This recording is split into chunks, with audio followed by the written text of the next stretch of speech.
0P. There we go. Hold it.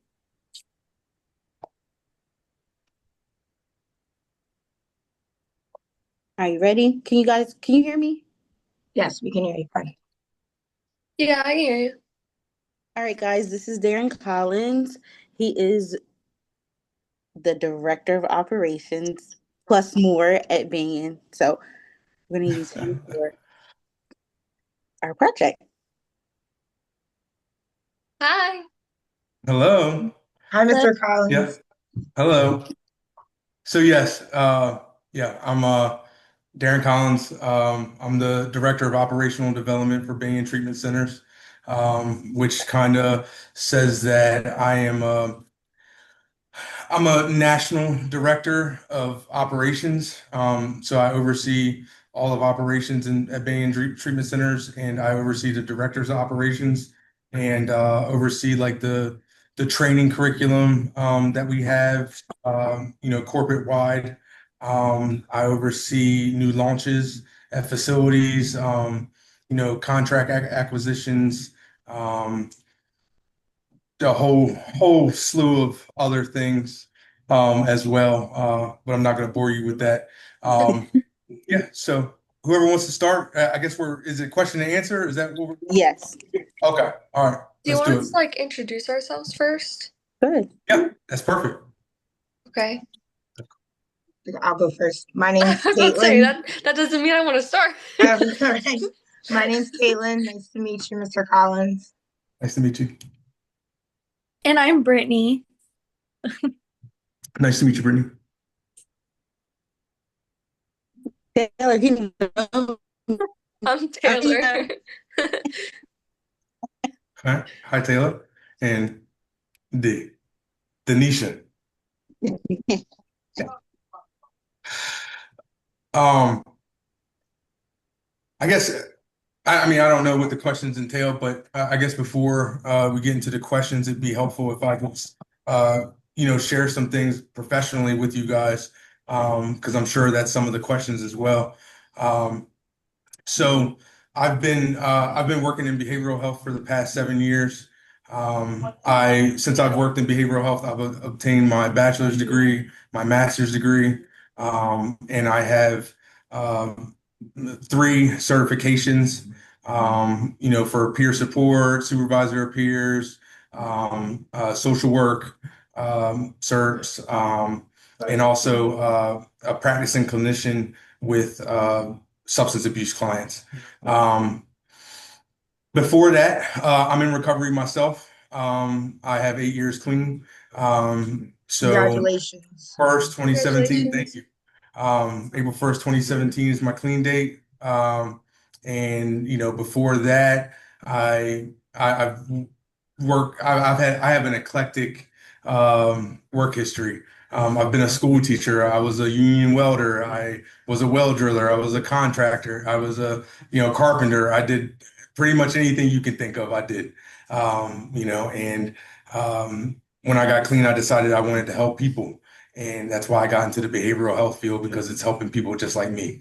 So hopefully that answers some of your questions already, but now we can get into the questions. So I'm gonna start off. Are there any areas that you would like to improve in the way you deliver your services? Um, are we saying as the organization? Yeah, Yeah. as an or things that you see that you notice, but as an Um, organization in whole, yes. yeah, especially in our region up there at Bang in Delaware, I would like to say that we could make an improvement as far as making housing available for clients, because housing is always a struggle when it comes to substance abuse treatment, especially when you're dealing with the indigenous population. Um, so housing availabilities, sober living programs, housing aid, things of that nature would be helpful, and I'm sure Bain could do something to help the efforts. Okay. Are you considering any new services that we as a group could help build a plan for? What class is this? The policy. Policy. Policies. Um,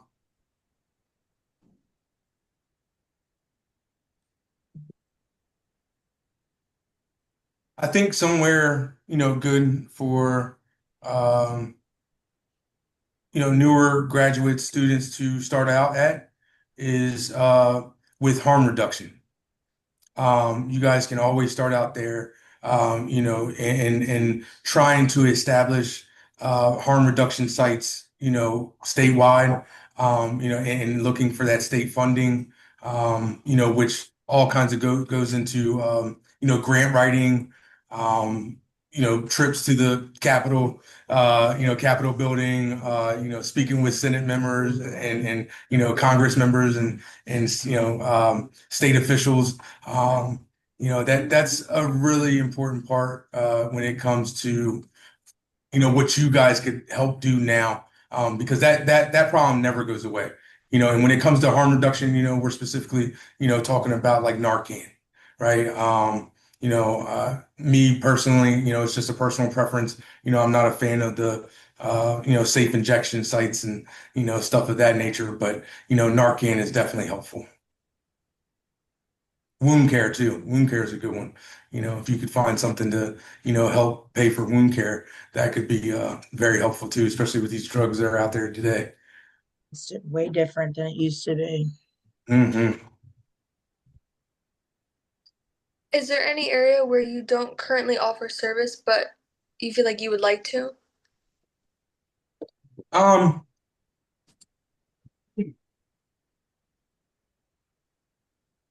Again, that sober living platform.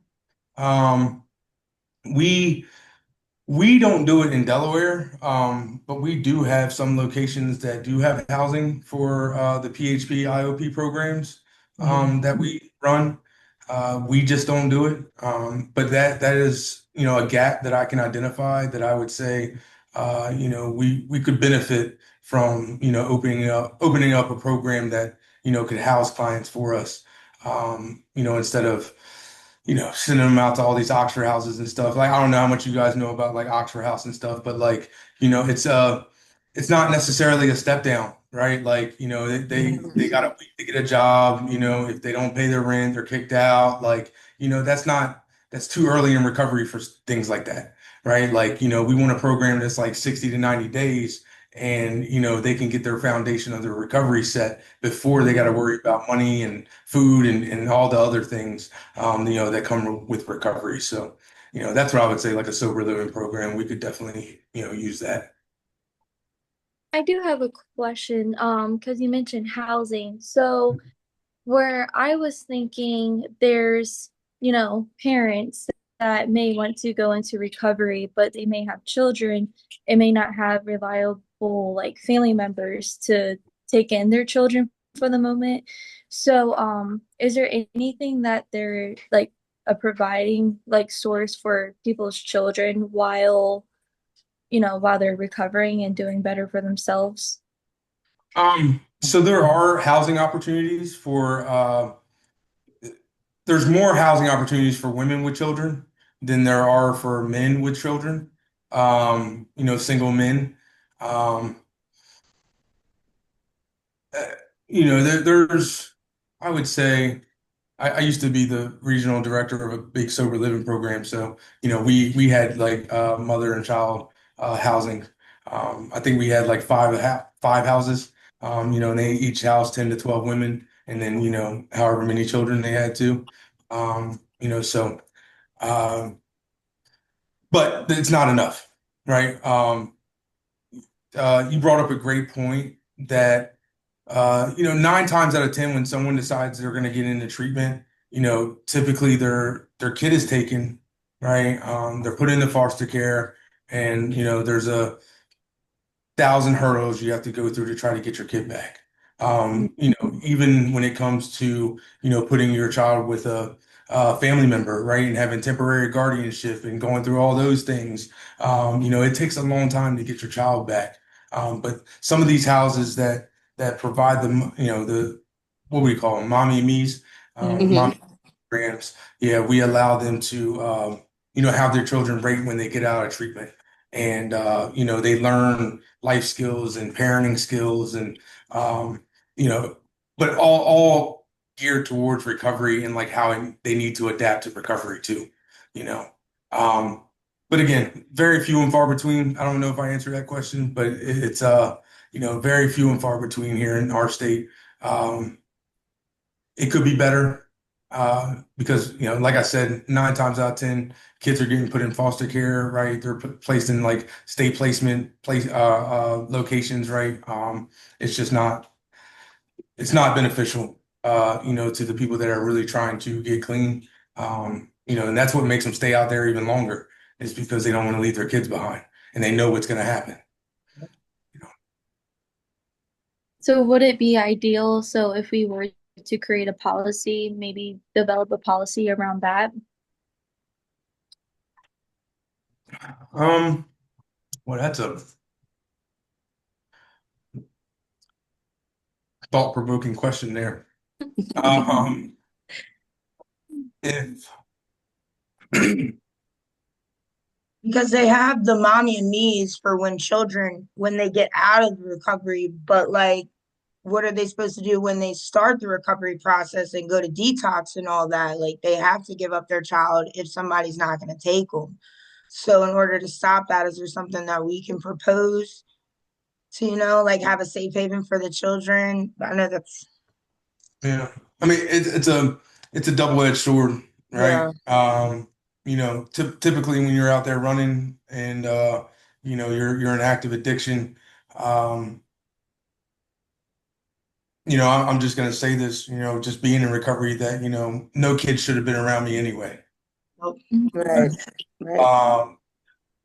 And then you know the stressors of having kids in my life, especially in early recovery when I have very limited coping skills. Um, that can also pose a danger to relapse as well. So, I mean, developing a policy, there's a lot of things that you would have to think about as far as like, having kids in treatment with the parent. Like kind of like a summer camp ordeal while they're in the detox, right? Like, they just stay overnight. Yeah, but you're not going to want your kid in detox. Yeah, there's a lot of hoops to jump through with that. I don't know if just being in the real world, I don't know if that is a plausible policy. Listen, you come up with one and create it. Listen, I'll be in favor of it, but I can't think of it off the top of my head right now. Like I can just think of all the regulations, all the policies in place right now that would prohibit, that from happening. Yeah, it just wouldn't be You have beneficial. to take care of yourself before you worry about your kids, because if you're not okay, how are you going to worry about them? So you have Yeah, to, for sure. For sure. That's exactly what it comes down to. yeah. Yeah. I have another question, like criminal aspect. I know that's another thing that stops a lot of people is from coming in is from probation or having a warrant as well. Is there anything that secures that they can get help without having the police show up to come get them? Yeah, so quite the opposite. A lot of clients come in with warrants, with KPSs, all those ordeals. There are policies in place that if a probation officer shows up at the door, right? If there's no consent for that probation officer, they can't come in our building, right? Okay. And even if the client walks by the front door and the probation officer standing there, they can't take that client because they're in treatment. Okay. Yeah. Yeah. So we have like safeguards around that. And feel free to share the policy with them. The one that's drawn up about, police contact and all that stuff. Okay. Free to share that with everybody. Um, I mean, even with, police officers calling, listen, if there's no consent form, we're not telling you Not anything. here, yeah. Now I will tell you, there's some times that If a probation officer comes with a warrant and it's signed by a judge, Then you have then to. then we have to give them up, right? But we can't, as professionals in the behavioral health setting, we can't aid the police in detaining the client, right? All we Yeah. can do is call the client, like at that facility, we call the client down to the first floor, and then the probation officers do their thing. Like, we don't have to do anything. So, Right. Everybody here? Okay. I think that was all our questions, right, guys? Yep, I can't think of any more. Yeah. All right. Thank you so much, Darren. all right, no problem. Thank you. It Thank you, was nice Mr. meeting you. Collins. Thank you. See you guys. Bye.